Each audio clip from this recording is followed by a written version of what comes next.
can you get loose with too much sex? The easy answer to that is no, obviously to us, but I think a very common misconception. Yeah, the vagina is made to expand and go back. It's like a rubber band and you aren't going to change it. So, I think a lot of guys actually, maybe I'm wrong, but sometimes they're like, I take a little pride in that, but it's not true.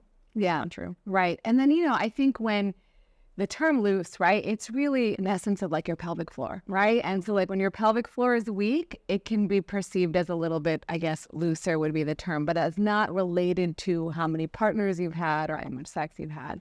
There are muscles there, and that's the primary makeup of the pelvic floor. And Kegels and things like that obviously help with pelvic floor support. So we care about that much more from like a well-being and life standpoint, because having a strong, healthy pelvic floor is important for continence, for just general how you feel sitting and standing. And so, shout out to the pelvic floor physical therapists, because Absolutely. I think they are incredible. They really are. Yeah.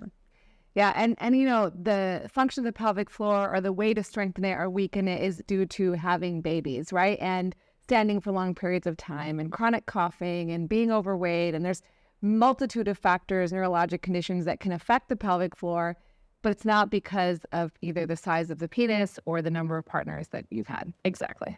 And, I think a lot of guys have concerns about having sex during periods, during pregnancy. So let's talk about that. Yeah. Is your audience mostly male? Yeah. Okay, interesting. Yeah. So obviously mine is the opposite, but so it's fine for a low-risk pregnancy. In the absence of certain conditions, there's no reason you can't have sex during pregnancy. Now, some people feel like that makes them uncomfortable, and that's fine. I think you have to really take into account what your partner thinks, how you think, and how does it feel? Because for some people, especially when you're moving into the third trimester, it can become really uncomfortable. Yeah. For other people, they are extremely into having sex, and that's like a great time for them. And a lot of people look very fondly on that.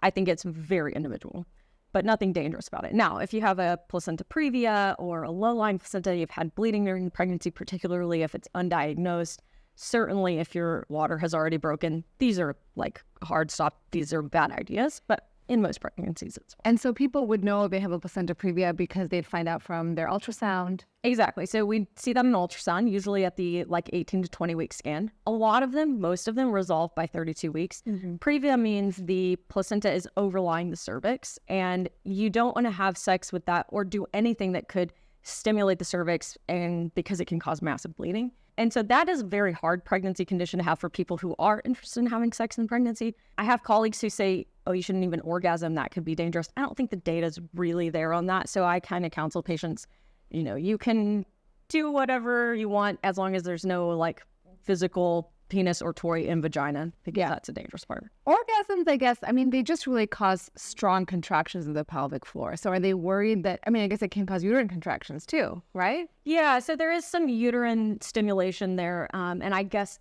that's the theory behind it. But I just don't think the data's there. Not enough for me to counsel someone who really wants to have other types of sex with a pregnancy complication that they can't. Right. Now, everybody should listen to their own doctor. I always say that I'm a doctor, but I'm not your doctor. So if your doctor counsels you otherwise, then that's the advice you should follow. Yeah. So then since we're talking about these anatomical areas, so there is some discussion about cervical innervation and how some people can get cervical orgasms and others can't. Talk a little bit about that. I think everybody can. I think it's just like any other orgasm. There's people who, shockingly, you will find so many people, women, AFAB people, who have never had an orgasm despite being sexually active their whole life. And when I hear that, I'm like, oh my gosh, we have so much work to do, but it's okay. We can get there if you want to. And I think cervical orgasm is the same. So you have to know kind of what you like. Some people just don't like that because it often takes really deep penetration, which for some people is really uncomfortable, especially if you have endometriosis or certain other things. But yeah, I think anybody can. There's a lot of misconception about the innervation of the cervix. I've had people tell me there's no nerve endings in the cervix, which is, every time I'm like, I think anybody who's had a colposcopic biopsy would disagree with that, right? Yeah. So yeah, I think anybody can, but you have to, great resources. So Beducated is wonderful, not sponsored. OMG, yes. Yeah. Awesome. Yeah. These are two great resources for anybody who wants their sex life to be better. Yeah, absolutely. And then speaking of not orgasming, right? Like the percentage is like 12% of women have never had an orgasm. I had a very good friend recently tell me that. And I was like, like, here's all these websites, go, and like, what do you make of that? I get it, right? In school, you learn about sexual education in terms of protection and in terms of consent, and you only have so much time dedicated to sexual education. But the rest of sexual education for majority or a lot of people is through pornography, which is not realistic, right? It is, you are literally seeing people penetrate, immediately climax or immediately orgasm, and then it's over. And they're simultaneously orgasming and all these things, and there's all this squirting and ejaculation volume. None of this is accurate to real life, right? So one, you're setting up a situation where like the male partner, if it's a heterosexual relationship, thinks like that's all I need to do. And the female partner thinks something's wrong with her because she's not reaching climax. And she's like, maybe that's just it. Like, I don't know what an orgasm is. Maybe I don't really know. And so I think it's a lack of education. And then like, we're kind of a prude society. Yeah. Right? We don't talk about sex. We don't talk about orgasms. I mean, the fact that your friend told you, probably because you're open about talking about it. But like, most people are not talking about it. Right. And so my take on this is, I think the primary reason that there are people who have been sexually active for long periods of time and would like to have an orgasm and haven't ever experienced that is because we are taught growing up that you're not allowed to figure out your own body and what works for you.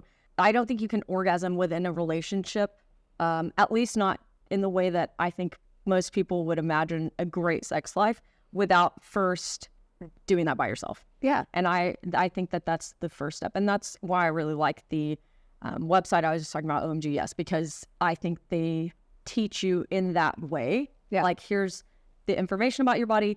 Here are various ways to figure out what you like, what makes you tick. And then you can start to share that with a partner. Right. It's super important. And I think the other thing that you need during a sexual encounter is to be completely vulnerable, right? Like, you have to be willing and open. And that's really hard for a lot of people. It's hard to get out of your own head sometimes. I mean, I think we've all experienced this to some extent, especially people who, are really stressed or have lots of stuff on their plate. Children make it even, there's always something to be thinking about. But yeah, that vulnerable connection and ability to 100% fully trust your partner, particularly if you are having trouble with climaxing, is really important. Yeah, absolutely. What about women who come to you and ask about first-time sex? What are some tips or tricks that you tell women about having first-time sex, or wish that you could tell all women about having first-time sex? I think I practiced a long time in Texas. That's where I did all my training and main portion of my private practice. And I often not get people to my office before that. They would come in after having an experience that was either underwhelming or traumatic.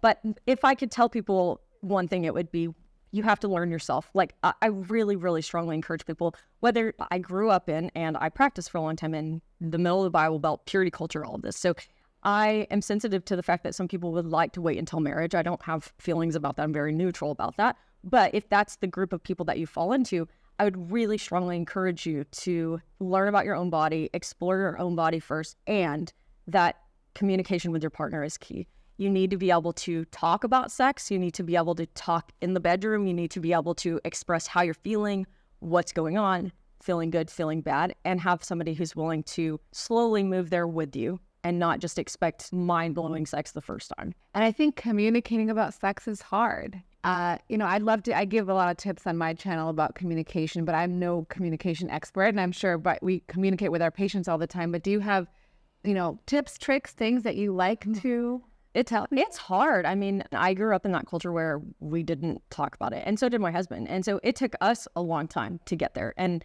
I wish that was something that we had learned earlier in our relationship, but it's just being trusting and okay with vulnerability. And I think all of that just comes down to safety in the relationship. So if you're somebody who struggles with communicating about sex, you're not going to have a great experience with a one-night stand. I think one-night stand, multiple partners, whatever makes you tick is great. But if you're the person who's struggling with the communication aspect, it may not be the right time for you for that. Yeah. And then within a relationship, it just starts with little things, I think there's a really great sex educator who has a video where she talks about, what does she call it? Sexual currency, I think she calls it. And so it's basically like flirting and things like that through the day, expressing gratitude, appreciation to your partner, or whatever it is they like.